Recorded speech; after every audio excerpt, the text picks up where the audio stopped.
This right here is one of my favorite used cars on our lot right now. This is the red, gorgeous red, by the way, 2025 Kona SEL. This is a beautiful redesigned Hyundai model Kona, which, as you can see, they've completely changed the outside and they've completely changed the inside. This is also an H-track all-wheel drive car. It's gorgeous. Let's get inside, show you some of my favorite features of the car, show you how it runs, and why this is becoming one of my favorite used cars to buy right now. All right, here we are in the cockpit of the 2025 Kona SEL, and as you can see, the steering wheel has actually had a major makeover this year. They actually used to have the Hyundai logo here, but they completely removed it out of their 2025 models and have left it with just this very minimalistic design. It looks quite nice, and it has a little bit of texture changes all over the steering wheel. It's leather wrapped, and then we have our steering wheel controls. Whoops, sorry, bumped the camera there. We've got some great features for an SEL, which is, again, a step above the basic package. But even just for a step above, this is a great feature to have in such a simple package. This is actually active cruise control assist. So if you turn this on, I think they actually call it highway drive assist or something to that effect.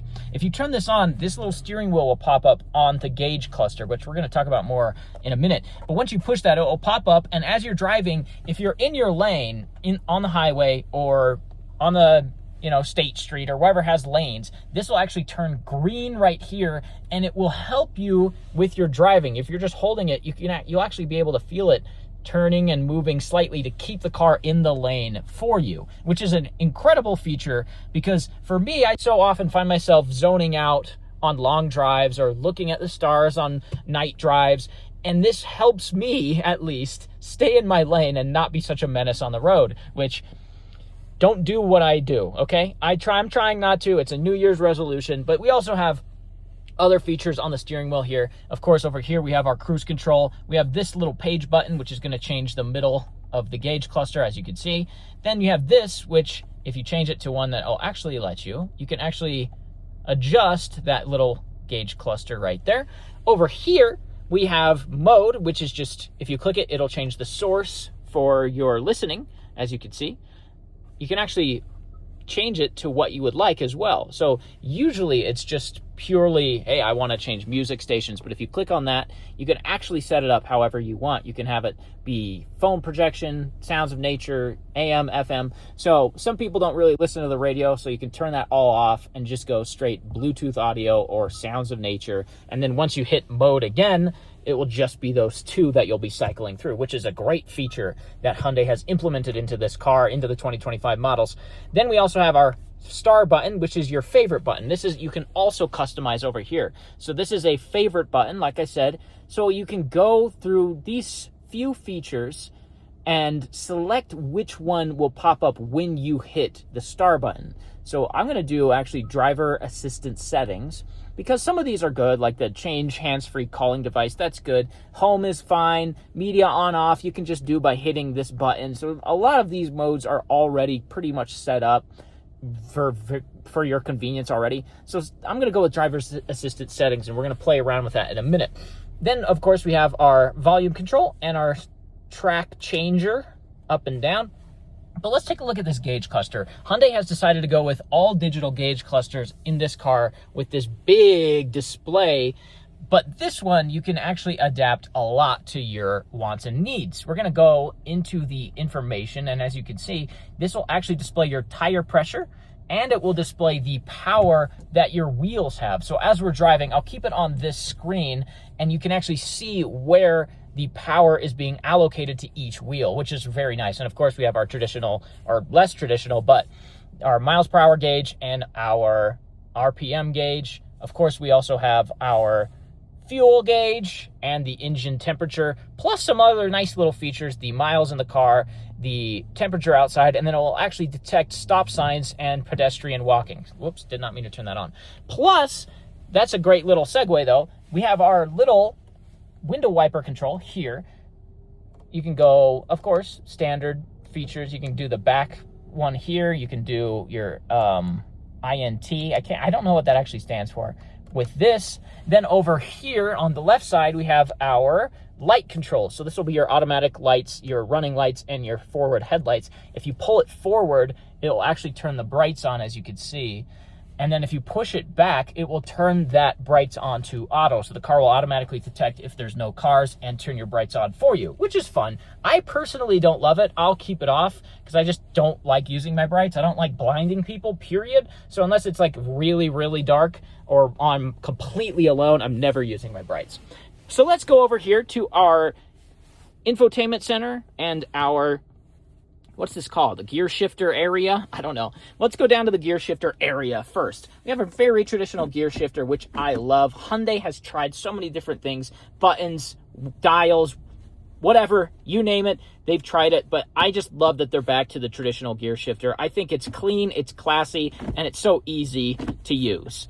Plus, you know, unlike a dial in some cars, you're not going to usually find yourself, you know, messing up whatever your gear you're in while you're driving.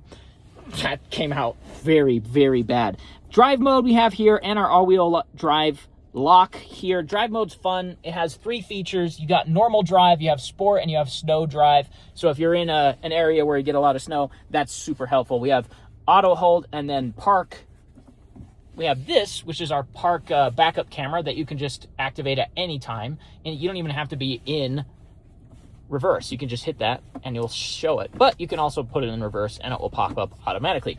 Auto hold's a great feature. This one, if you turn it on and push the brake, the car will actually hold itself even when you're in drive. So let's put it in drive. Let's click on auto hold. And now I'm pushing the brake. The auto hold is green and now the car is holding itself. And if I push the gas, it's going to start rolling forward. So that's a nice little feature. I really like auto hold for those long red lights, wherever you're just sitting and you just push that brake in, you don't have to worry about it. Then you just hit the gas and you're good to go.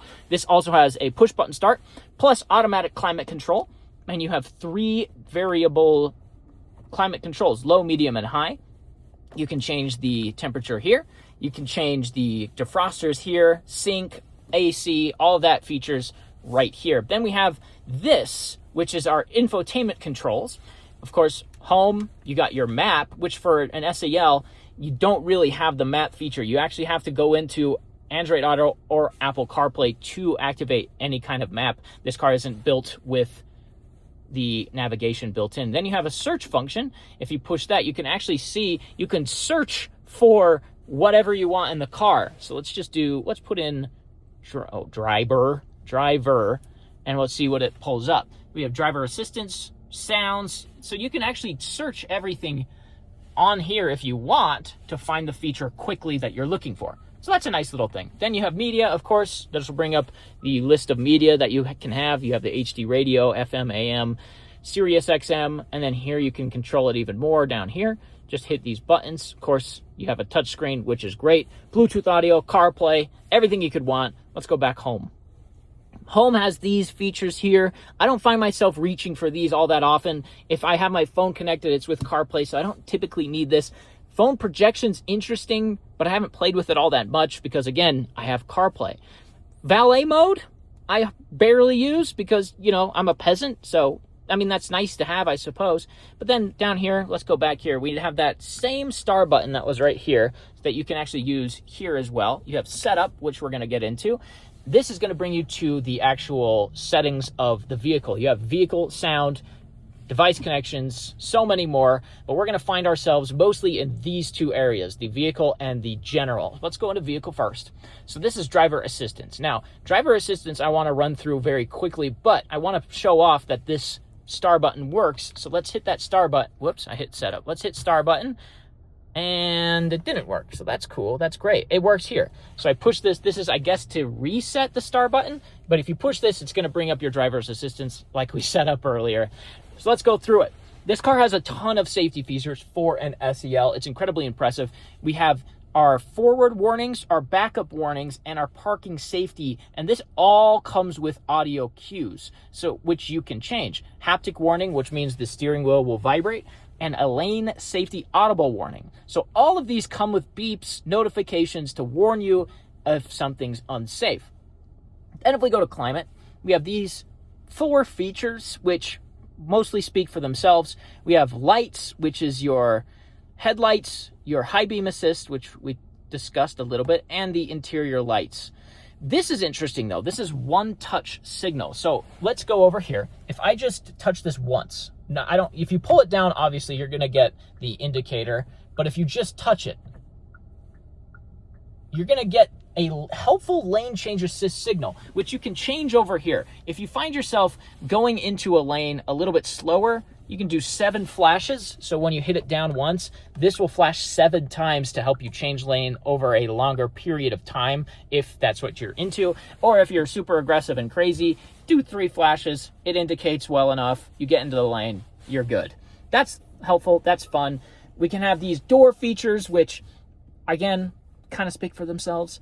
We're going to go to convenience though. This is a good one. Convenience is great because we're going to have rear occupant alert. So sometimes you got kids in the back or you have something in the back. This will actually alert you if you do have something in the back, in fact. So once you turn the car off, it'll actually give you an alert right here, but since there's nothing in the car, it won't alert me. Then we have service interval and oil change reminders. So if by the definition that you put into the service interval, the car will alert you when you need a service. So 6,000 miles or 170 days, you can actually tweak these to your specifications, but the car will alert you based on those facts. It'll also check your oil and say, hey, we're getting close to an oil change, and it will alert you to that as well. Cool features there. But let's go back to setup. I should have just hit the button. Now let's go to general. General is interesting because it has all of your basic features that you could need or want in the car. You can change your keyboard, which is cool, I guess. You can change your language if you're out of the country. Oui. Oh, whoops, I shouldn't have clicked it. Then we have date and time. Of course, this can be set automatically. It does need some help with different time zones. You just put your time zone in wherever you're from, and it does need some help with daylight savings time as well. But that's there right there if you need it. System info, you can update it from here. You can actually get a USB and update your system infotainment system from here. It's nice. That's a nice feature to have. One more thing I want to point out here is the cluster. I talked about it a little bit, but you can actually, since it's all digital, you can actually change a lot of stuff in this cluster. You have welcome sounds, which is fun. The car will actually say hello to you, which is great. Then you have the custom theme selection. So this you can actually link to drive mode. So if I go down and I put it in sport, you can see that the gauge cluster actually changes as I change my drive mode. It's subtle, it's simple, but you can link it to drive mode. Or you can just turn that off and just go over here and hit which style you like. So as you can see, as I'm hitting them, the styles are changing. If you want to lock it to one of these styles that's better on your eyes or for whatever reason, you can do that right here, which I really like. I think Hyundai does a great job of little details. Okay, so this Kona is like a mid-sized SUV. Let's put it in drive. I like going in this spot because this road isn't the best. I have auto hold on, I forgot.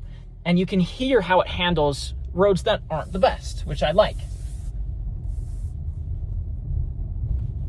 And honestly, I think it handles it pretty well, despite some bumps, despite some little gravel-esque terrain. It handles it pretty well. But let's get it on a main road and show you how it sounds and how it operates on here.